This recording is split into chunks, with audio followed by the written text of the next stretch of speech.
you know. Yes. Thank you. Trent trained yesterday, parts, and will be in full training today, and we have to see what we do with it. I know, and I heard how it is. Obviously, in this country, it's more than in other countries, I can tell you.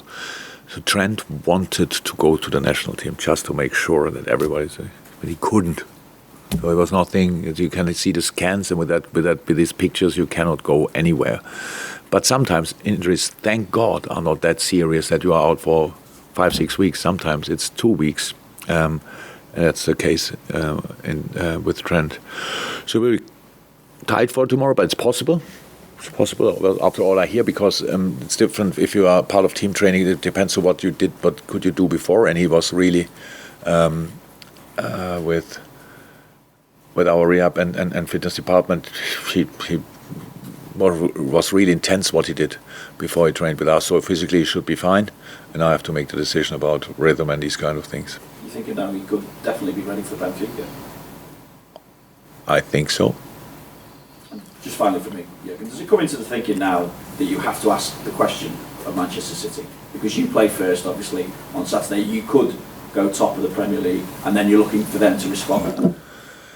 That's a very good example, actually, for how important it is to be top of the league at 2:30 on a Saturday evening when all the rest is playing after that. It's not too important. So it's nothing to do. We were most of the time in the situation that City played beforehand, so before us. And this time we play, but I couldn't care less about what is after that. It's just about how well are we prepared for the 12:30 situation, because we face Watford. Watford won the last game. Watford smells the chance to stay in the league. They will go with everything.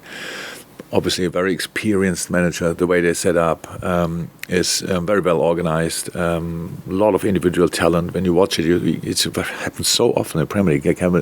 If I watch the teams, I watch the analysis, or we make the analysis, it's like, wow, they are so good. They are good here, good there, good there. In the end, they don't have a lot of points. That's just because of the quality in the league. But the individual talent in the group is really good. And that's what we have to be aware of. What we need for this game is a sensational, the best 12:30 atmosphere ever. Not nervous, not whatever, not like this tense and I cannot breathe. If you cannot shout and sing or whatever, stay at home and give your ticket to somebody else, please. Really, we need you with all we have. The boys came back from all over the world, played completely different systems again. We have this one session today where we can make sure that they remind them on what we actually do, because with national teams they do it obviously completely different. And then we go against a very well organized Watford team, and we need each voice for that. Thank you. PLP?